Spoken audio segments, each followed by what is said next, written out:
Somos líderes desse grupo de estudos e pesquisa População em Situação de Rua e Direitos Humanos, da Escola Superior da Defensoria Pública do Estado da Bahia, também conhecido como GE Pop Rua, porque ele foi iniciado como um grupo de estudos com encontros públicos e abertos, voltados para a sociedade civil, estudantes e profissionais, em formatos de seminário, para que a Defensoria Pública pudesse, desta forma, cumprir com a sua função institucional de educação e conscientização em direitos humanos.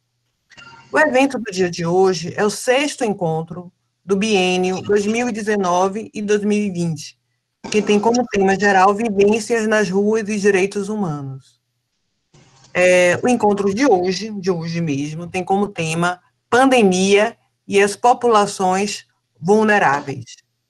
A lista de presença é em formato de formulário do Google e que deverá ser preenchida e o seu link encontra-se no chat.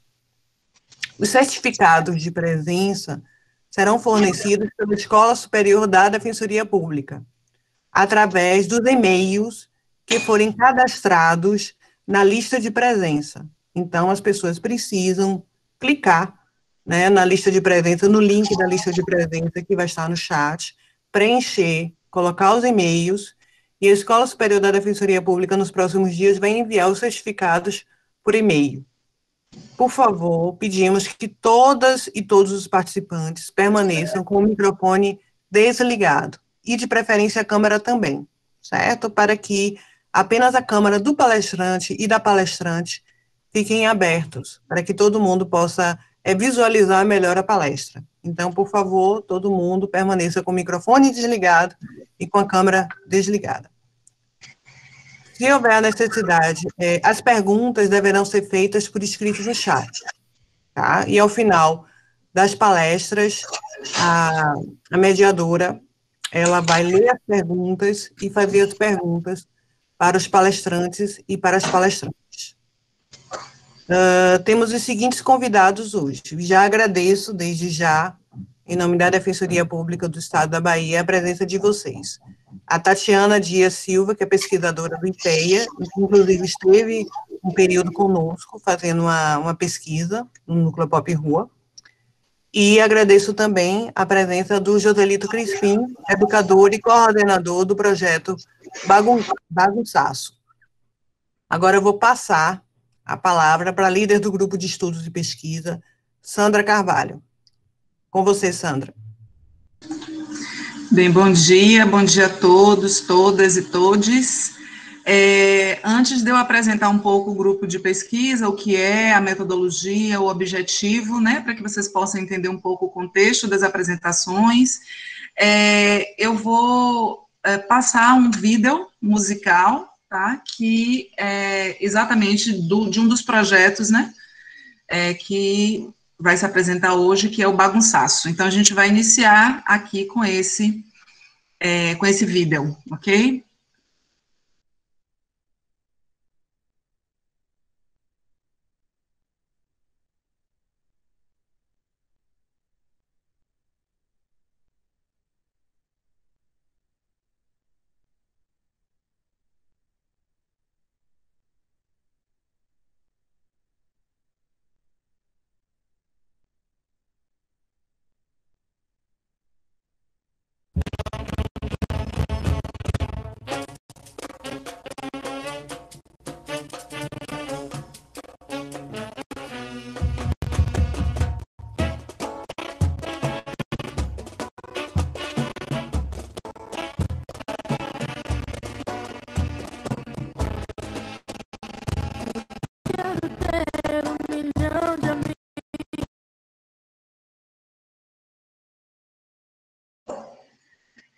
Pessoal, a qualidade não ficou boa, não é isso? Na transmissão, por favor, me confirmem. Doutora Fabiana. Trapidou um pouco, mas estava indo. Tá dando para ir? Então tá certo, eu vou permanecer, porque para mim estava bem devagar.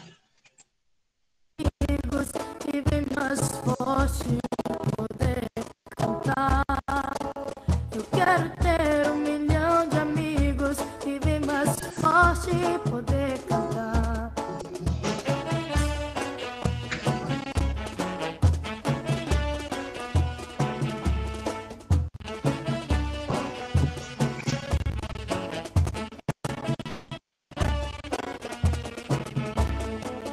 quiero tener 1.000.000 de amigos y bien más fuerte poder cantar. Yo quiero tener 1.000.000 de amigos y bien más fuerte poder cantar. Yo quiero tener 1.000.000 de amigos y bien más fuerte poder cantar. Yo quiero tener 1.000.000 de amigos y bien más fuerte poder cantar.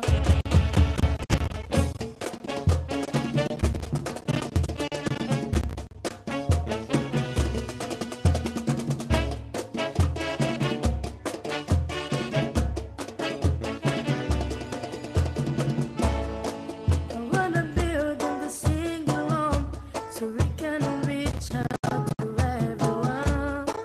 I wanna build and sing along so we can reach out to everyone. I wanna build and to sing along so we can reach out to everyone. I wanna build and to sing along so we can reach out to everyone.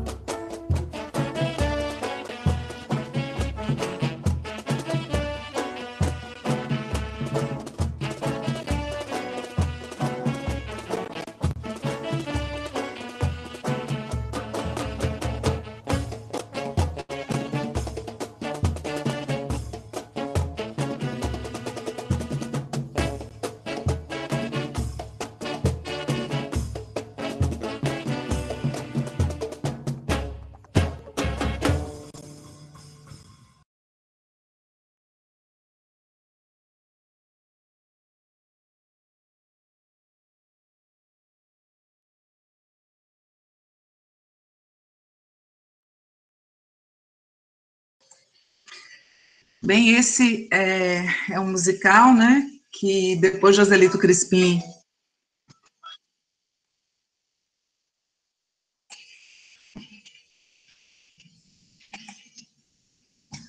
vai poder trazer um pouco do histórico, né, desse projeto, que é o Bagunçaço para a gente, mas a gente já inicia com essa música, né, produzida aí, cantada aí, né, pelo projeto. Bom, eu sou Sandra Carvalho, né, como a doutora Fabiana falou, eu sou uma das líderes do grupo de estudo e pesquisa da Defensoria Pública.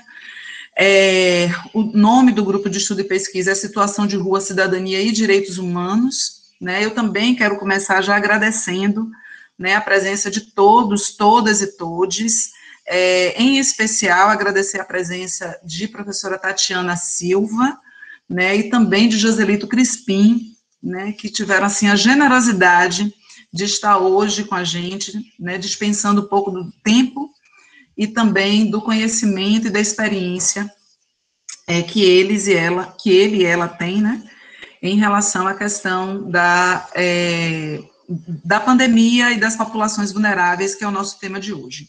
Bem, eu vou apresentar um pouco o grupo de estudo e pesquisa, a gente sempre inicia dessa forma, até para que as pessoas, quem já está participando, né, dos outros grupos, já conhece um pouco, mas tem pessoas novas que estão participando hoje pela primeira vez, e nós achamos importante que as pessoas entendam esse contexto, até porque esse grupo de estudo e pesquisa, assim como o núcleo, né, de população em situação de rua dentro da Defensoria Pública, é o único, né, que existe no Brasil, e a gente tem muito orgulho, né, de dizer isso. Então, o grupo de estudo, ele existe desde 2015, né, ele teve uma proposta inicial de estabelecer essa articulação permanente com os serviços públicos, municipais e estaduais, né, de várias políticas de saúde, assistência social, trabalho, dentre outras também, né, buscando intersetorialmente realizar esse trabalho, né, de discussão e também de ação com a população em situação de rua ao longo desses anos, ou seja, desde 2015. Em 2018, ele se transforma em grupo de estudo e pesquisa, vinculado à Escola Superior de Defensores Públicos, né, a ESDEP, através de uma resolução, que é a resolução número 3 de 2017 do FAGE, que permite aí, né, a criação de grupos de estudo e pesquisa dentro da Defensoria Pública. Como a doutora Fabiana disse, as líderes, né, ela enquanto defensora pública e eu, né, enquanto mestre em política social e cidadania, e assistente social também do Núcleo Pop Rua e de outras áreas também, né, e professora também do curso de serviço social.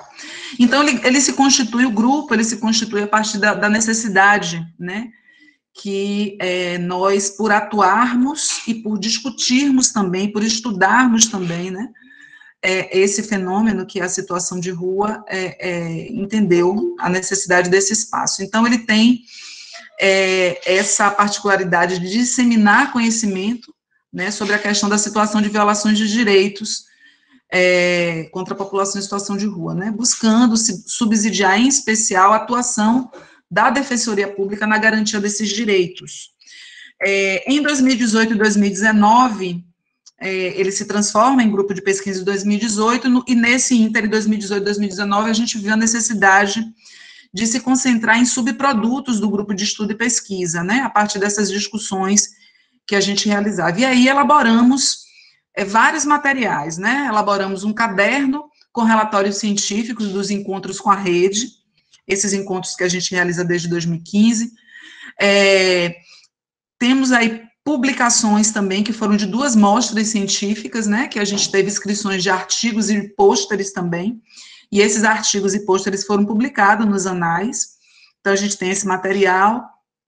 Implantamos o Observatório de Políticas Públicas para a População em Situação de Rua.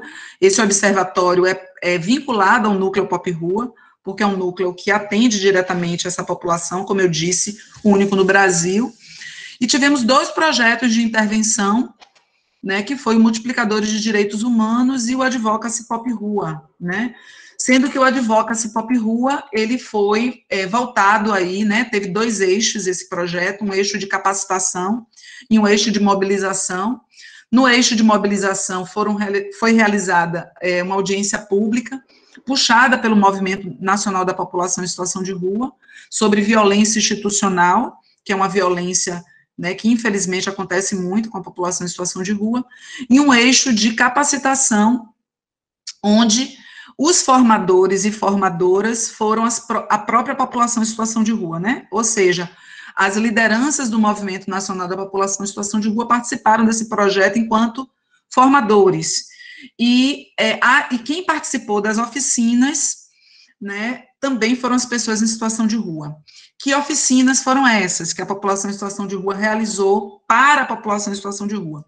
Oficinas de protagonismo, oficinas de liderança e oficinas do Conhecer para Lutar, que é a cartilha do movimento, onde foi trabalhado o decreto 7.053 e algumas políticas, que são as políticas mais demandadas pela população em situação de rua, que é a política de assistência social e a política de saúde. Então, essas oficinas foram dadas por lideranças da população em situação de rua, como Sueli Oliveira, que daqui a pouco também vai, né, dar essas boas-vindas para a gente. O movimento participa do grupo de estudo e pesquisa desde o seu início, né, participa como membro, né, do grupo e participa também enquanto formadores, né, a partir dos projetos que nós realizamos.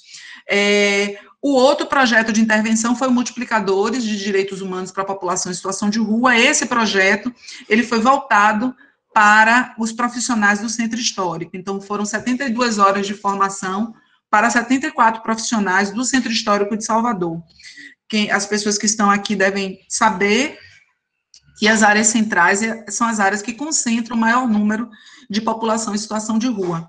Então, por isso que foi feita essa formação voltada para os profissionais que atuam no Centro Histórico. Nós tivemos também aí, a partir desse projeto, Multiplicadores de Direitos Humanos, um caderno de formação que as pessoas que ainda não receberam e que estão participando do grupo de estudo e pesquisa hoje, podem, por favor, colocar o seu nome na lista e o seu e-mail, que receberão esse caderno de formação, né, esse caderno de formação que foi elaborado a partir dos textos indicados pelos formadores, né, nós tivemos alguns professores, inclusive algumas, e professoras também, que participaram, uma delas, inclusive, está aqui, que é a professora Vanessa Cavalcante, e outros formadores também, que participaram desse projeto, né, então foi um projeto importante, que teve essa particularidade de capacitar e de formar esses profissionais, né, aí do Centro Histórico, com uma metodologia ativa também, onde foram utilizadas discussões de casos, imagens,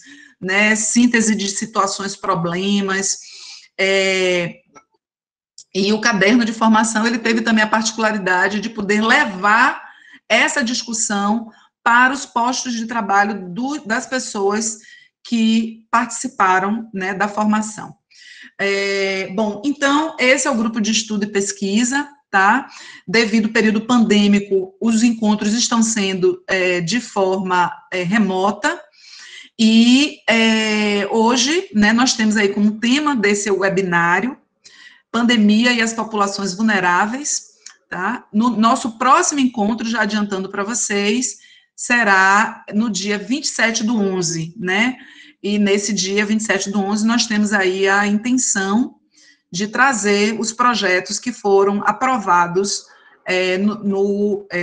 entre o ano de 2019 e 2020, tá? Nós estamos ainda fechando essa agenda, mas certamente será isso. Bem, antes de passar a fala para o primeiro palestrante, que será Joselito Crispim, eu gostaria de chamar Sueli Oliveira, que é a coordenadora nacional do Movimento Nacional de População em Situação de Rua, porque nós seguimos, né, a máxima de que nada seja dito sobre a população em situação de rua sem a população em situação de rua. Então, por favor, Sueli. Obrigado, professora Sandra, né? Bom dia a todos. Bom dia a todos e todas e todos e todes, né? E aí, sou Sueli Oliveira, coordenadora nacional do Movimento População de Rua. É muito bom estar aqui com vocês, aqui no grupo de estudo, que a gente, como a professora Sandra disse, né? Nada sobre nós sem nós. A gente vem acompanhando aí. E também agradecer, né, a participação de todo, né, que é muito importante também. Bom, vou falar um pouco, né, muito rapidamente também, do que o movimento vem fazendo, né, assim, desde o início da pandemia, né, a gente vem trabalhando, né, intensamente no cuidado da população de rua, enviando ofícios, recomendações à Secretaria Municipal de Saúde, de Assistência, tanto municipal quanto estadual, à Defensoria Pública, ao Ministério Público, né, quanto aos abrigamentos, benefícios, cuidado de saúde à população de rua, medida de segurança, vacinação, número de adoecidos, número de mortes, né, a dificuldade também para inscrição no auxílio emergencial, o Salvador por Todos, número de adoecimento por unidade de acolhimento, né, ampliação das unidades de acolhimento, ponto de alimentação e por aí vai. E que as medidas, né, fossem para além da pandemia. Né, estamos retornando às atividades, né, e aproveitando e convidando todos os parceiros, os novos, né, e os mais antigos, para estar somando conosco, né?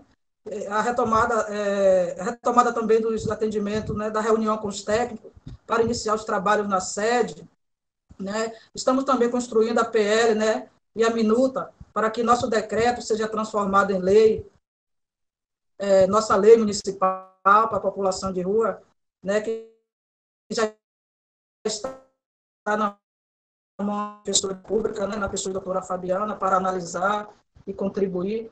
Né. Estamos também discutindo a ampliação dos consultórios na rua, de 5 para 12, né, para estar nos 12 distritos. Né. Estamos também, amanhã temos a reunião do termo de compromisso das unidades de acolhimento, né, com a Secretaria, com a SEMPRE, a Defensoria Pública, o Ministério Público e o movimento. Estamos também entregando aos candidatos da Prefeitura de Salvador uma carta compromisso, né, reativamos o fórum em outubro, né, a primeira reunião foi em outubro, né, e a última presencial provavelmente seja virtualmente, né, provavelmente seja em dezembro. Em janeiro, se Deus permitir, né, a pandemia deixar, a gente vai estar retomando as reuniões presenciais do Fórum População de Rua na sede do movimento. Né. Retomando também as reuniões quinzenais com a base, a sede já está funcionando, né, de segunda a sexta, né, das 8 às 5 da tarde, aos sábados, somente nas reuniões quinzenais, que estamos todos os dias. Também vamos retornar os atendimentos, né, estamos aí com um grupo de apoio aí enorme, né, porque são voluntários que vão estar nos dando uma força, né, nos fortalecendo, né, nesse atendimento à população de rua, né, na sede do movimento. Estamos também discutindo moradia primeiro, né, uma política de habitação no Estado, moradia primeiro, que é um direito básico, e não deve ser negado a ninguém, independente da circunstância, né, de vida e dos desafios, né, enfrentados pelas pessoas. A moradia é um direito e precisa ser garantido, né? Hoje são mais de 22 mil pessoas, né, em situação de rua no Brasil. E segundo o Censo SUAS, aqui na Bahia, né, 8 mil pessoas em situação de rua, mas a gente sabe, né, que por conta da pandemia é muito mais pessoas vivendo em situação de rua. Estamos também na frente parlamentar, discutindo moradia primeiro, né, Centro de Defesa, o Observatório Pop Rua, né, também discutindo com a Comissão, né, Nacional de Defensores Públicos, né, a ANADEP, né, que tem a Comissão Pop Rua. Estamos discutindo a nível nacional e também a nível estadual com nossa querida defensora, né, doutora Fabiana, que está aí, né, trabalhando, chegando junto com a gente mesmo nessa discussão do moradia primeiro e do Centro de Defesa. Né, estamos buscando a emenda parlamentar para implementação tanto do Centro de Defesa quanto do moradia primeiro, né? Aqui, gratidão aí, doutora Fabiana. Sei que a defensoria está sobrecarregada com trabalho, né, justamente depois da pandemia, e doutora Fabiana tem vindo aí numa atividade constante aí com a gente nessa discussão, tanto estadual quanto nacional.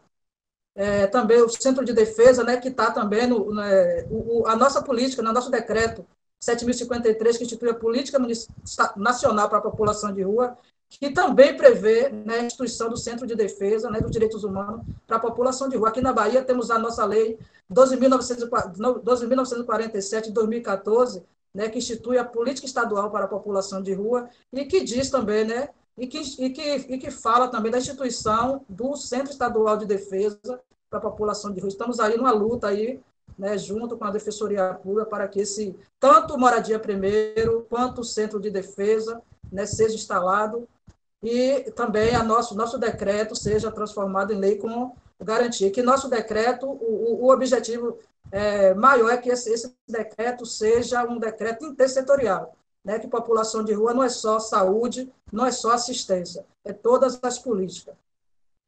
Né, aí estamos unindo forças também com os catadores e catadoras de rua, né, com nossa companheira Animone, né, com o nosso também companheiro Laércio, que vem também com a Frente Social Povo da Rua, né, a gente vem somando força aí nessas pautas. Tem também o Projeto Axé, que tem aí uma parceria enorme aí conosco, né, e juntos somos mais fortes. Essa frase é verídica, né? E quero aproveitar, antes de terminar, né, antes de me alongar mais, convidar todos e todas e todos para participar da nossa reunião do Fórum, né, População de Rua. A gente precisa estar fortalecendo esses espaços e a gente conta com a presença de todos, né? A próxima reunião é dia 3, né, dia 3 às 9 horas, esse ano ainda virtualmente, né? Mas desejamos que próximo ano a gente já volte para a sede do movimento, as reuniões, né? Então é isso. Um bom dia a todos, boa palestra, estou aqui, doutora Tatiana, prazer em revê-la novamente, mas Joselito, não é isso? Bem-vindo, Joselito, que banda, viu? Que trabalho, viu? Quero conhecer de perto, viu? Grande abraço, estou aqui ouvindo vocês, né? Com certeza a fala de vocês vai ser enriquecedora, tá bom? Grande abraço a todos e vamos lá. Obrigada, Sueli. Bem, eu vou apresentar agora, né, nosso primeiro palestrante, que é Joselito Crispim. Joselito Crispim, ele é educador e coordenador do projeto Bagunçaço. Aí eu vou ler aqui um pouquinho, né, a história que ele passou para a gente. Ele ou simplesmente PIM, como é conhecido na comunidade. Ele nasceu nos Alagados, em Salvador, no dia 19 de outubro de 1970. Ainda adolescente, perdeu o pai, foi para a rua vender picolé para ajudar a mãe a sustentar a família. Ao completar 18 anos, tirou o curso de panificador para trabalhar como padeiro. Mais tarde, foi trabalhar no juizado de menores, onde começou até a dimensão do trabalho com crianças e adolescentes em risco. Foi chamada para intervir num barulho que o grupo de crianças estava fazendo perto de onde morava, e ao chegar notou que havia uma interação ritmada com uma liderança. O barulho incomodava, porém não poderia ser simplesmente acabar com aquilo. A solução foi realocar os barulhentos para outro lugar. Mas as crianças, ao invés de ver uma autoridade que iria castigá-los, viram em Pim um líder que poderia organizar esse movimento crescente, que anos depois ganhou o nome de Bagunçaço. O Grupo Cultural Bagunçaço, fundado por Joselito Crispim, já atendeu ao longo dos seus quase 30 anos mais de milhares de crianças, adolescentes e jovens, oferecendo curso de informática, comunicação, estética, dança, canto, percussão, língua estrangeira, intercâmbios internacionais, foram 16 viagens para o México, Espanha, Suécia, França, Dinamarca, Inglaterra, Alemanha, Itália, através de projetos como TV Lata, Filarmônica do Bagunçaço, Coral Aço, Bagum Estética. Pim começou a estudar Direito, mas outros projetos tomaram-lhe tempo, pois é produtor executivo e sócio da Santa Luzia Filmes, empresa do grupo Trapiche, Barnabé, e foi co-diretor das curtas de ficção Ilha do Raio, 20 polegadas, e do documentário Sim, Não Mal, Conduto, pai solteiro e continua sendo coruja. Observa agora a vida adulta dos filhos, Elvis e Josinã. Em 2018, ele abraçou o desafio de sair candidato a deputado estadual, representando a Frente Favela Brasil, sua nova paixão vocacional, ver crescer o partido que representa a sua gente. Esse pai, padeiro, ex-estudante de direito, cineasta, escritor, educador, viajado pelo mundo de onde se sente parte ativa, hoje, depois de muita resistência, cedeu aos pedidos de inúmeros amigos e está à frente da presidência colegiada da Frente Favela Brasil Bahia. Então, por favor, Joselito, ele vai trazer para a gente esse diálogo aí, né, que se chama Peculiaridades da Pandemia nas Favelas. Bom dia, Abanto. Tá dando para me ouvir direitinho? Tá sim. Pronto. E eu vi que todo mundo deu a gente para evoluídos nas questões de gêneros, damos bom dia a todos, a todas e a todos. Eu venho de uma cultura banto, que acho que vou poder explicar depois, né? A minha tataravó, minha avó e minha mãe eram sacerdotisas do candomblé, fui criado no candomblé de Angola. E quando a gente quer falar para todos, sem falar de idade, gênero e tudo, a gente fala, por exemplo, a benção Abanto, a benção a todos. Então, bom dia, Abanto. Abanto quer dizer todos. Então, bom dia a todos, bom dia, Abanto. Obrigado pela oportunidade de participar de um evento tão maravilhoso, tão importante, né? Como Nascido na Favela. Eu brinco sempre que nós da favela estamos na varanda dessa sociedade. Não estamos na casa, estamos na varanda, moramos na varanda. E para se tornar população de rua, às vezes estamos vindo da população de rua, tivemos situação de rua, muitos dos que foram para os alagados estavam vindo de uma situação de rua, ou é tão tênue a situação de quem vive ali, é tão frágil a realidade, a economia, que por qualquer motivo também, mais banal possível, podemos retornar à situação de rua. Então, somos a população de rua. As favelas não deixam de ser uma população de rua, né? Com as crianças que ficam em situação de ruas, com tanta coisa que a gente está muito próximo, é a nossa realidade. E foi muito próximo, muito de mim na infância, vendendo picolé, vendendo pastel, passava mais dia nessa situação, que é uma população muito próxima da população da favela, né? Para agradecer, né, a professora Sandra, a nossa defensora Fabiana, a todos que estão presentes aqui, a defensoria, a todos que estão presentes por esse bate-papo, e falar um pouco da música, né, daquela música ali do Bagunçaço, que é Ter 1 milhão de amigos, para falar de oportunidade, que é isso que eu acho que o projeto POP tem como a ideia de oportunizar horizontes diferentes, porque se a gente oportuniza horizontes diferentes, para as pessoas, para que elas reflitam, para que elas entendam, para que elas tenham curiosidade, isso aguça e muda o mundo, né? A possibilidade de se pronunciar, como permitir que a minha amiga Sueli, que está convidada a conhecer o Bagunçaço, vai ser um prazer, se pronuncie, porque não podemos falar pela população de rua, a população de rua tem fala.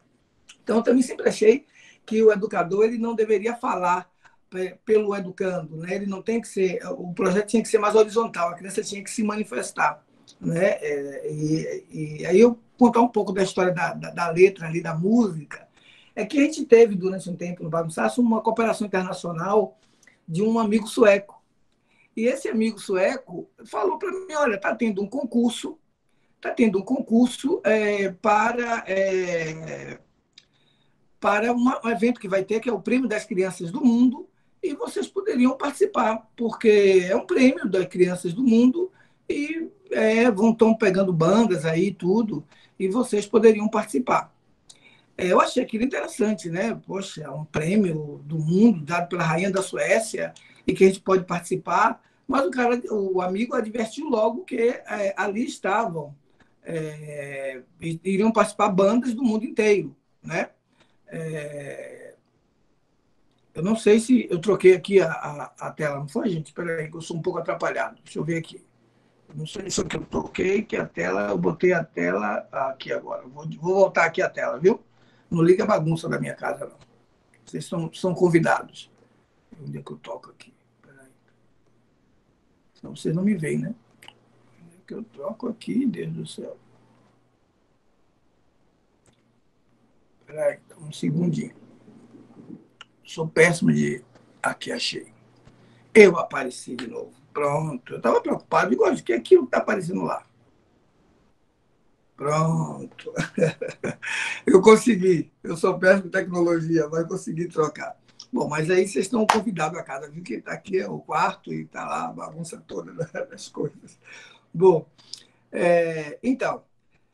E aí ele falou aquilo, mas também já advertiu que estavam participando grupos do mundo inteiro, quer dizer, geralmente conservatórios, né? Tinham grupos da África do Sul, grupos do Vietnã, corais, tá? E quando eu vi lá os grupos que estavam participando, né, eram grupos realmente musicalmente maravilhosos. Poderia dizer até que tecnicamente bem melhores que o nosso. E eu disse, meu Deus, seria bom os meninos terem essa oportunidade de participarem, tá? E eu falei, mas e como é que é? Faz um vídeo e manda, né? Falei, e a rainha vai estar presente? Mas eu fui ler, né? Vi que a rainha viveu no Brasil durante a Segunda Guerra Mundial. Falei, então ela fala português. Tá? Aí esse amigo, ele era muito amigo de uma pessoa próxima à família real da Suécia. E falou, olha, ela ama muito a música do Roberto Carlos. Ela ama muito a música do Roberto Carlos e quero ter 1 milhão de amigos. Eu digo, pronto. Um dos motivos de eu montar o Bagunçaço é meu irmão Bira, hoje já adulto, professor de música formado na universidade, professor da APAE, do grupo Apachorô, da APAE, trabalha lá. E eu chamei Bira e falei, Bira, eu quero que você faça um arranjo para o Bagunçaço, ele veio do Bagunçaço também, para a gente concorrer lá, um arranjo mais swingueiro, mais América Latina, da música de Roberto Carlos, com as latas e tudo, e ele fez esse arranjo, né? E tínhamos que cantar, já que era um encontro internacional, em português, espanhol e inglês. E fizemos isso. Você vê que ela canta ali um pedaço, Quero Ter 1 Milhão de Amigos, em português, no espanhol e no inglês. E mandamos. Mas aquilo ali, olha, é o Bagunçaço na Bahia, com as latas, crianças da favela dos Alagados, contam grupos, realmente, quem gosta de música vai ver, tem grupos de juventudes, que tem todo o equipamento, tem aquilo tudo. E lá foi. E para surpresa da gente, uns 3 meses depois, 4 meses depois, o rapaz me fala assim, olha, ganhou um grupo da África do Sul, foi um banho de água fria, né? Uma orquestra de adolescentes da África do Sul, de 13, 14, 15 anos, mas eles gostaram tanto dessa roupagem que o maestro real quer que vocês vão também, vocês são o segundo grupo. Geralmente é um grupo só que vai, mas eles vão ter esse grupo e vão ter vocês. Claro que o grupo de lá vai ter a apresentação principal para a rainha, mas vai ter um momento em que vocês vão tocar para a rainha em uma outra sala lá, tá bom. Já era maravilhoso aquilo tudo, e lá fomos nós. E chegando lá, assim, para a gente entrar na questão de população, essas crianças quase quem vive, quem sabe, uma criança da favela está na rua o dia todo. Tá? A banda realmente africana era maravilhosa. E as crianças, quando viram o ensaio da banda africana, ficaram muito tímidas. E não conseguiam desenvolver, né? Ficou aquela coisa um pouco bem... E 3 dias de ensaio não rendia. Um maestro lá, o europeu, muito chateado com aquilo. Aí, no terceiro ensaio, eu falei, olha, vocês vão fazer, não vão cantar essa música, vocês vão fazer uma rítmica de pagodão. Com todo mundo lá, o maestro da rainha, o maestro do grupo internacional da África do Sul, que era um holandês. E eles aí escolheram lá uma crave lá de pagode, tá? E dançaram e tocaram numa alegria. E quando eu ia mandar parar, o maestro da banda africana me segurou e falou, não, não, não, não. E continuou a escrever o que eles estavam batendo, né? E depois falou para mim em espanhol, que nem na África ele viu tanta alegria e tanto ritmo como aquilo. Resultado da história. Nós não tocamos uma vez só para a rainha. Ficamos no mesmo nível da outra banda, tocamos para a TV com a rainha e tocamos no Castelo Real para a rainha, dividindo o palco com o grupo. Então, oportunizar, acreditar e ver que nossas crianças, mesmo que as pessoas estejam sem casa, vieram de situações traumáticas da vida, acreditar sempre. Dizer para as pessoas sempre, você pode dar a volta por cima, você pode, sabe, no último suspiro, brigar por dignidade, que é isso que a gente briga, né?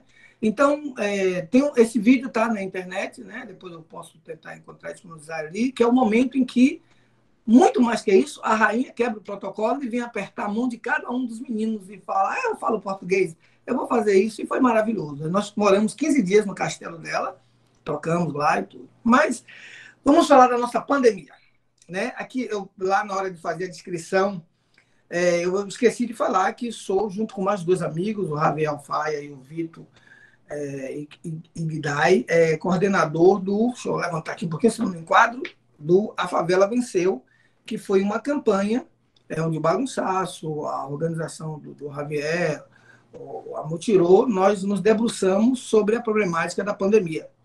Né? Nesse momento da pandemia, quando começou a pandemia, eu estava na Europa. Eu tenho 3 filhos, um é europeu, a mãe tinha falecido, eu fui para lá. Quando eu vi anunciar a pandemia, eu queria ver minha mãe, porque vi como a coisa estava lá. Você imagina uma sociedade organizada como aquela, e eu sempre brinco com meus amigos que eles sempre estiveram em lockdown, as pessoas na Europa vivem já separadas em suas casas, e eu estive lá por 7 meses seguidos na casa de amigos, e assim, você não vê o vizinho quase nunca, ninguém vem na sua casa que não seja uma festa ou alguma coisa assim. Uma das casas que morei, a casa de um grande amigo, músico, que foi professor do Bagunçaço, da Orquestra Sinfônica de Zurique, morava embaixo uma vizinha, e ele em cima, mas não tem como passar para a casa dele, para a casa desse vizinho, uma casa com jardim, tudo, então eram casas germinadas, uma em cima da outra, e eu, durante 3 meses, vi essa senhora 2 vezes, porque fui na lavanderia, tinha uma lavanderia separada, nos encontramos. Então, eles já vivem em lockdown, eles já vivem em isolamento social. Essa é a prática da vida europeia, cada um no seu canto, contato nenhum durante o dia, você não vai ver o vizinho, você não vai falar com ele, normalmente você estaciona o seu carro, você vai dar um aceno para ele, e pronto. E eu vi essa sociedade, já tem um isolamento social histórico, por conta de seu grande crescimento econômico, né? As pessoas precisam menos umas das outras, elas têm todo o equipamento que ela precisa dentro de casa, ela tem um salário ótimo, ela tem um estado, se ela estiver desempregada, que a mantém, ela tem a máquina de tudo, não precisa. Estão em casas razoavelmente separadas umas das outras, e isso criou uma certa independência. A ideia de generosidade, de parceria, se quebrou um pouco na sociedade europeia por conta da qualidade de vidas que eles acabaram construindo para eles. E essa sociedade caiu de joelhos diante do coronavírus, se contaminaram aos horrores. E eu voltei para aqui, assim que chego, aqui não me deixaram passar o carnaval, eu já achei estranho, porque era para ter parado no carnaval, e eu vim importando para aqui a TV, maciçamente a TV, os meios de comunicação, as mesmas regras dos europeus. Fique na sua casa, vamos trabalhar no home office, que a pessoa da favela nunca nem ouviu falar que era home, nem o que era office. Então, o que é home? Bora lá trabalhar nas suas casas, evite estar na rua, pare sua atividade imediatamente, você vai morrer.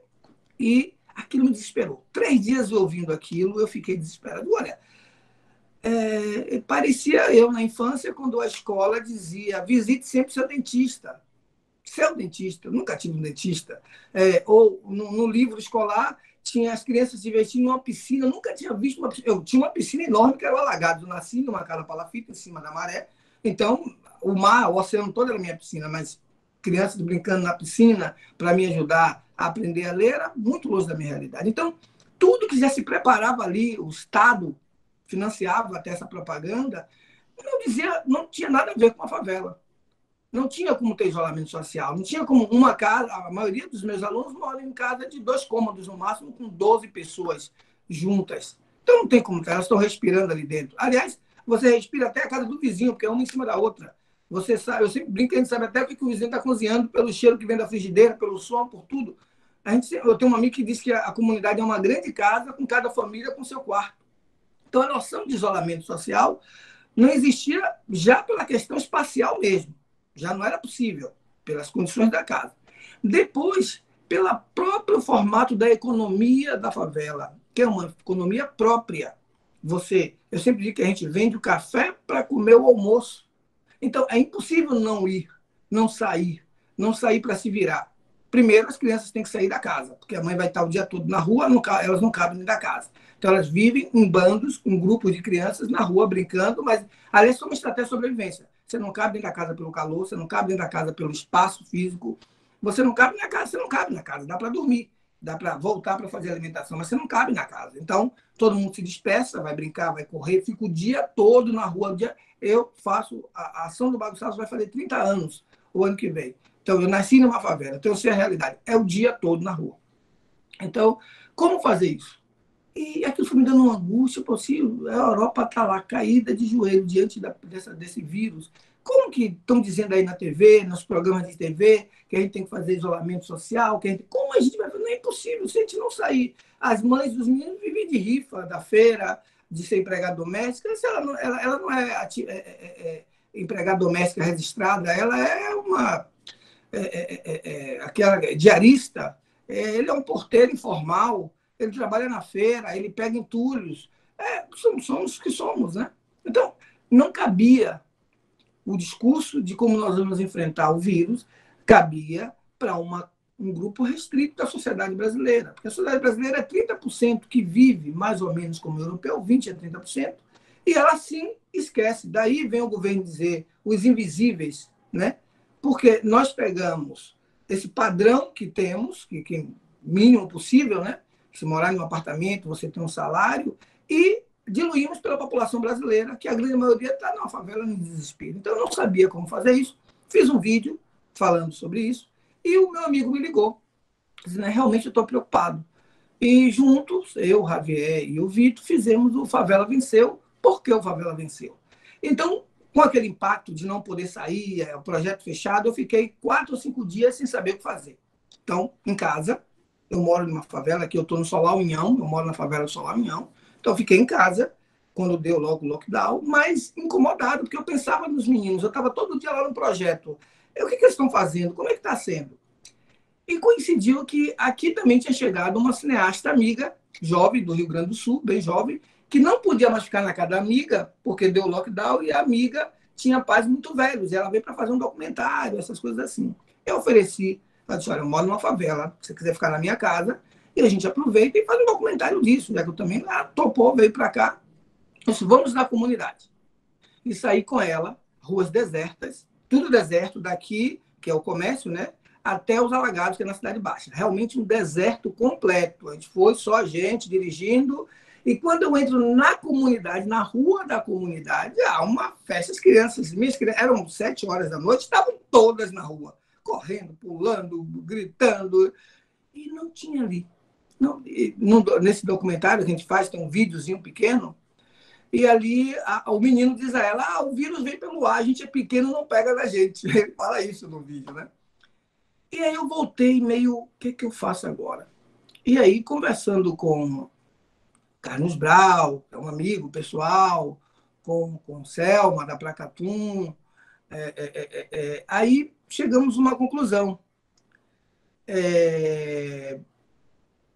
A Placatum me deu uns iogurtes. Olha, temos aqui bastante iogurte, estamos fechados, você pega isso e leva lá, porque já passar 5 dias sem merenda, sem escola, sem a mãe, naqueles primeiros dias, as mães que faziam rifa, ou seja, qual fosse o trabalho, ficaram paradas, a situação já estava ficando difícil ali. Eu estou falando, é um recorte, mas é a realidade geral, dos alagados, ali onde eu atendo. E eu peguei esses iogurtes e saí, botei no carro, muitos, e saí e fui lá entregar na comunidade com essa amiga filmando. E as famílias todas vindo, até pessoas que têm sua vida organizadinha, que eu tinha um rapaz mesmo, que ele é garçom, muito organizado, tem um carrinho dele, mas acabou, parou os eventos, 5 dias sem o filho dele merendar aquela merenda, então até ele veio buscar.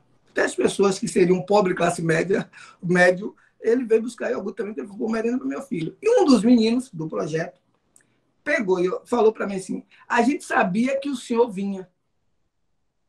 Quer dizer, olha a expectativa dele. Nós vivemos numa rede de solidariedade. Nós esperamos do outro. Assim, a Sueli sabe que seus parceiros que estão em situação de rua sabem que em algum momento ela vai aparecer. Ela não vai desaparecer de vez. Né? Nós temos essa coisa, essa solidariedade interna das favelas que nós contamos com o outro, porque senão não existiríamos. E aquilo me impactou. Estava distribuindo e falou, a gente sabia que o senhor vinha. Eu disse aos caras que o senhor ia aparecer. Ele pegou o iogurte, bebeu logo ali e falou, a favela venceu. Me impactou muito. Né? Meu lugar de fala, é meu mundo. E me senti naquele momento tão útil, né, com os meus.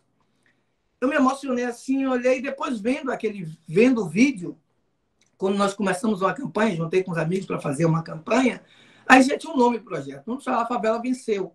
Que essa fala, a favela venceu, tem a ver com a solidariedade, com uma disposição de se colocar no lugar do outro. Né? É um jargão que a meninada já usa nas músicas, né? É uma afirmação da favela. Mas como ele falou isso juntamente com a expectativa de que um parceiro seu iria chegar, ele não estava sozinho ali, um jovem de 16, 17 anos. Então, a Favela Venceu é uma campanha em que nós acreditamos que sempre teremos empatia, sempre teremos generosidade e solidariedade com o outro. Né? E que a violência se quebra a partir daí. Né? A violência, que para mim é uma coisa orbital, ela vai ficar gerando. Se há empatia, se há generosidade, altruísmo, ela se quebra. O ciclo de violência se quebra. Né? E aí começamos a campanha A Favela Venceu. Daí começamos a fazer uma campanha na internet, aí falei para todos os amigos, cesta básica, e todo mundo, nós percebemos ali no começo como a sociedade brasileira se debruçou para fazer doações, para ajudar, e a discussão era, vai se manter assim? Vai ser isso? E eu acho que foi o Emicida que disse que cada um ia ser o que sempre foi. Né? Que dali era um momentozinho, mas quem não prestava ia não prestar e tal e tudo. E nós vemos agora que a pandemia permanece e as doações foram quase a zero agora. Né? Virou uma moda no primeiro momento, né, de solidariedade, porque pela primeira vez a classe média alta se viu também vulnerável e aí pôde ter uma empatia, algo que não sentiu há muito tempo, não sabia nem o que era, não sabia como lidar com esse sentimento, então vamos doar, e doou-se, mas quando ficou, como no Brasil, tudo vira cotidiano. Quando tem pessoas morrendo por uma doença, não ter emprego, não ter nada, ficou por aí. Ficou por aí, a empatia acabou, o vírus já não acontece, parece que não existe mais, as pessoas não estão mais precisando de ajuda solidária, e agora que nós estamos pandemia dentro, porque a gente estava no começo na borda da pandemia. Agora nós estamos na pandemia dentro, quer dizer, ainda não estamos nem na segunda onda, a Europa já está na segunda onda. Então, significa que a vulnerabilidade das comunidades aumentou, porque quem se desviou do seu trabalho, não voltou a alguns trabalhos. Né?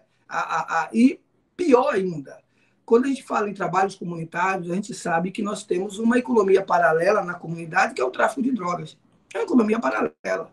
E quem é educador, quem é professor de escola pública, sabe que a grande luta nossa é manter os jovens distantes desse universo. Porque uma vez que ele adentra essa economia paralela, essa economia alternativa, ele não volta mais. Porque se ele pode ter o dinheiro para o lanche, se ele pode ter o dinheiro para sair com a novinha, ele vai ter o dinheiro para ir para o batidão, o som lá alto e ficar se balançando de esqueleto, o mundo está resolvido.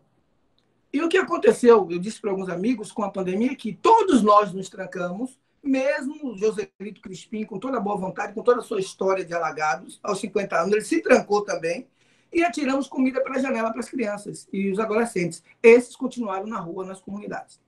Nenhuma organização funcionou, nenhuma ONG funcionou. Então, as crianças das comunidades se tornaram população de rua, porque elas estiveram na rua o tempo todo, sem pai, sem professor, sem educador de projeto social, sem nada. Foram pelo menos 5 meses só crianças na rua e mais nada. E o tráfico de drogas e todas as outras coisas, e abusadores e tudo mais que você pode imaginar que não presta, se fartando dessa população errante, solta na rua o dia todo, né? Então, a pandemia é uma fatalidade para quem já estava vulnerável, né? A vulnerabilidade já existia, né? A população já vinha de sua vulnerabilidade, ela se tornou mais vulnerável ainda. Então, o que eu penso é que agora a pandemia dentro, a gente tem que continuar buscando apoios, né? No sentido de que as doações precisam continuar, as comunidades continuam em situação de risco, as crianças e os jovens, adolescentes continuam na rua. Eu tenho visto nos adolescentes do projeto, na grande maioria, aqueles mais sensíveis, muita ansiedade e depressão. E a gente pensa até, às vezes, era um jargão que pobre não tem depressão, que pobre não tem ansiedade. Tem, sim. Sempre teve, mas são tantas urgências na vida, a sobrevivência, a luta pela sobrevivência, que às vezes isso não aparece. Mas imagine que você tirou a escola, você tirou a rua, porque alguns meninos vão à rua, mas não é a mesma rua, você tirou um significado para ele. E muitas mães, ontem eu tive que chamar um aluno aqui para conversar, fingir que não sabia de nada, tá? Mas a mãe me parou, passando no carro, e falou, olha, eu acho que ele está deprimido, ele não sai, ele assiste a noite toda, e de dia dorme, eu saio para trabalhar, ela é empregada doméstica, e ele não sai, ele nunca foi assim, tá? Ele está oscilando. Então, eu falei para ele, eu estou precisando que eu estava fazendo uma lista para ajudar algumas mães, eu preciso de um menino bom como você, que estuda bem, tá? Que me ajude a fazer a lista no computador.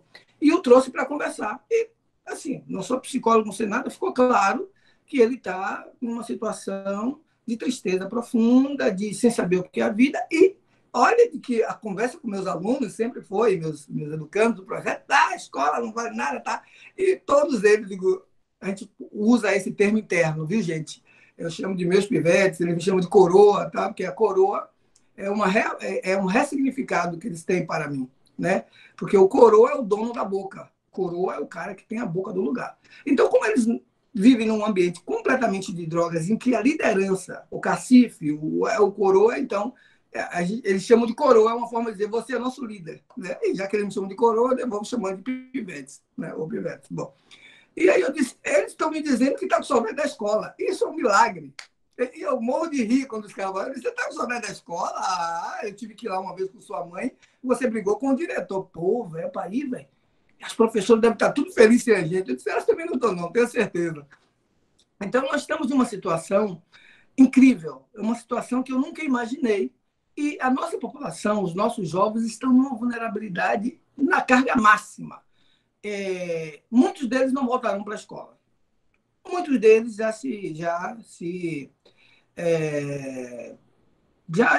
alistaram ao tráfico de droga, porque um outro atenuante, uma outra situação agravante, aliás, não atenuante, agravante, é que a economia que mais floriu na comunidade é o tráfico de droga. Imagine que a classe média toda em casa, todo mundo precisa ser o beck para poder relaxar seu estresse, seu coisa, e está se consumindo ao máximo.